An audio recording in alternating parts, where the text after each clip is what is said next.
আপনারা জানেন যে গত ফেব্রুয়ারি মাসে আমি মহামান্য সুপ্রিম কোর্ট বরাবর একটি রিট পিটিশন দায়ের করি এবং সেটি মূলত ছিল বাংলাদেশের জিআই পণ্য যে টাঙ্গাইল শাড়ি হওয়ার যোগ্যতা রাখে সেই পণ্যটিকে আমাদের পার্শ্ববর্তী দেশ ভারত তাদের পণ্য হিসাবে রেজিস্ট্রি করে প্রকাশ করেছে। এরই প্রেক্ষিতে একটি রিট পিটিশন আমি দাখিল করি এবং পরবর্তীতে শুনানি অনুষ্ঠিত হয়, রুল জারি হয় এবং কিছু নির্দেশনা মহামান্য সুপ্রিম কোর্ট প্রদান করেন এবং সেই নির্দেশের প্রেক্ষিতে আমরা অত্যন্ত আনন্দের সাথে আমি আপনাদের জানাতে চাই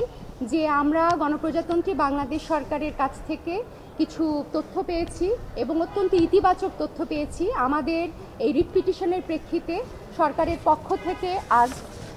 সুপ্রিম কোর্টের কাছে একটি তালিকা পেশ করা হয়েছে। শতাধিক পণ্য, আমাদের প্রতিটি জেলা থেকে বিভিন্ন পণ্য নিয়ে একটি তালিকা প্রকাশ করা হয়েছে, যেটি ছিল কোর্টের আদেশের একটি অংশ, যে জিআই পণ্যের পূর্ণাঙ্গ তালিকা, এবং এটাও বলা হয়েছে যে এই তালিকা ক্রমবর্ধমান হারে চলবে। একই সাথে যেই পণ্যগুলো জিআই হিসেবে ইতিমধ্যে নিবন্ধিত হচ্ছে বা হওয়ার প্রক্রিয়া চলছে সেই তালিকাটাও দেয়া হয়েছে। আরও একটি অত্যন্ত আনন্দের বিষয় এবং একটি যুগান্তকারী ঘটনা আমি বলবো, বাংলাদেশের মেধাস্বত্বের ইতিহাসে আমাদের জিআই পণ্যের পক্ষ থেকে আমাদের জিআই পণ্যের অধিকার রক্ষার জন্য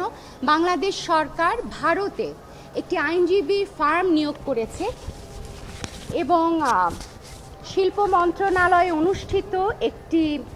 সভার বরাত দিয়ে আমি আপনাদের দায়িত্ব নিয়ে জানাতে চাই যে মেসন অ্যান্ড অ্যাসোসিয়েট নামে একটি ভারতীয় ল ফার্ম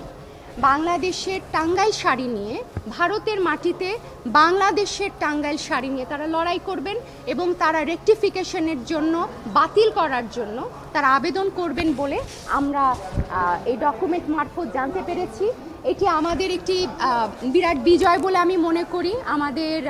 এই আইনগত পদক্ষেপের প্রেক্ষিতে আমরা একটি তালিকা পেয়েছি সরকারের পক্ষ থেকে। আমরা জানতে পেরেছি যে কোন কোন প্রোডাক্টগুলো ইতিমধ্যে তালিকাভুক্ত হয়েছে এবং আন্তর্জাতিক অঙ্গনে মামলা করার বিষয়টি প্রথম আমি যখন উত্থাপন করেছিলাম ফেব্রুয়ারিতে, তখন কল্পনা করিনি যে আসলেই ভারতে বাংলাদেশের জিআই সত্ত্ব প্রতিষ্ঠা করার জন্য একজন আইনজীবী নিয়োগ করা হবে, কিন্তু সে ঘটনাটি ঘটেছে এবং একজন আইনজীবী নিয়োগ প্রক্রিয়া চলমান রয়েছে। আমরা আশা করছি যে এখানে এই পদক্ষেপগুলো একটি সাফল্য আমাদের প্রোডাক্টের জন্য, বিশেষ করে টাঙ্গাইল শাড়ির সত্ত্ব রক্ষার জন্য বয়ে নিয়ে আসবে।